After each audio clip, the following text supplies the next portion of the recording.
បងប្អូនដែលកំពុងតែចុះឈ្មោះចូលរៀន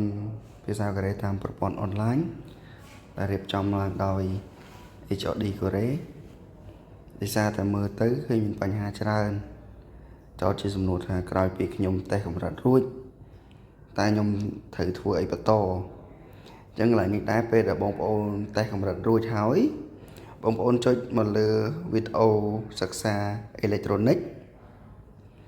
បន្ទាប់មកបងប្អូនទាំងអស់គ្នានឹងឃើញ level test របស់បងប្អូនទាំងអស់គ្នា